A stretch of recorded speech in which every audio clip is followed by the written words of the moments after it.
देखिए यहाँ पर प्रश्न में आपको क्या बोला है कि रविवार से शनिवार तक 7 दिन के अंतराल में 6 व्याख्यान का आयोजन होना है और हर दिन आपका क्या होगा, एक ही व्याख्यान आयोजित होगा। फिर आपको यहाँ पर कुछ महत्वपूर्ण तथ्य दिए हैं, इसके अनुसार आपको व्याख्यान आयोजित होने का सही क्रम आपको ज्ञात करना है। तो चलिए पहले हम इन तथ्यों पर नज़र डालते हैं। बोला है कि ए का आयोजन गुरुवार को नहीं होना चाहिए, मतलब ए जो है वो आपका क्या है, थर्सडे को क्या होगा, नहीं होगा। फिर बोला सी का आयोजन एफ के ठीक बाद होना चाहिए, मतलब एफ के बाद क्या आएगा, सी आएगा। फिर बोला ई और डी के बीच में 2 दिन का अंतर होना चाहिए।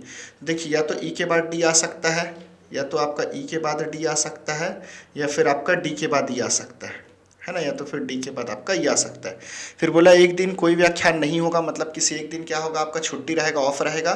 फिर वह दिन शुक्रवार नहीं है, मतलब जो ऑफ डे होगा वो आपका क्या है, फ्राइडे आपका नहीं होगा जो ऑफ डे है। फिर बोला उस दिन के ठीक पहले डी का आयोजन होगा, मतलब ऑफ के ठीक एक दिन पहले क्या होगा, ऑफ के पहले आपका क्या होगा, डी का आयोजन होगा, है ना, डी का आयोजन होगा। मतलब डी के बाद अगला दिन क्या होगा, आपका छुट्टी होगा, ऑफ होगा। ठीक है, तो यहाँ पर आप देखिए अगर डी के बाद अगला दिन आपका ऑफ होगा, तो अगर मैं ई से डी, अगर पहले ई आएगा बाद में डी आएगा, तो यहाँ पर दोनों के बीच में कितना लेक्चर आएगा, 2 लेक्चर आएगा। लेकिन अगर डी के बाद ई आता है, तो डी के बाद अगर ई आएगा तो एक डी के बाद अगला दिन ऑफ है, तो दोनों के बीच में केवल एक ही लेक्चर आएगा। ठीक है, अब देखिए बी का आयोजन मंगलवार को होना चाहिए और उसके बाद डी नहीं आना चाहिए, मतलब बी के बाद डी नहीं आएगा और बी का आयोजन कब होगा, आपका ट्यूसडे को। अब चलिए हम ऑप्शंस को एलिमिनेट करते हैं। तो क्या बोला है, देखिए यहाँ पर ऑप्शन ए में बी के बाद डी आ रहा है, तो ए तो नहीं हो सकता। फिर आप देखेंगे बी सी, फिर डी में देखेंगे, देखिए जब डी से आप ई जा रहे हैं तो दोनों के बीच में केवल आपका क्या होना चाहिए, एक ही लेक्चर आना चाहिए, क्योंकि एक दिन तो ऑफ है। लेकिन यहाँ पर कितना लेक्चर आ रहा है, 2 लेक्चर आ रहा है, तो यहाँ पर डी भी कैंसिल हो जाएगा, तो बचेगा बी और सी।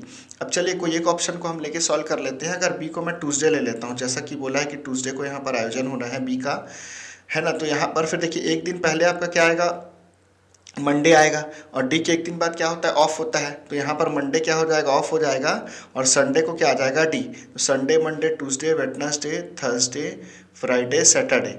अब देखिए यहाँ पर जब देखेंगे ना, तो ए का आयोजन यहाँ पर थर्सडे को आ रहा है, और प्रश्न में बोला है कि ए का जो आयोजन है वो थर्सडे को नहीं होना चाहिए, तो ये भी ऑप्शन गलत हो जाएगा, ऑप्शन बी भी आपका गलत हो जाएगा। तो एक ही ऑप्शन आपका बचेगा, ऑप्शन सी, यही क्या होगा, आपका करेक्ट आंसर होगा, यही आपका क्या है, करेक्ट आंसर।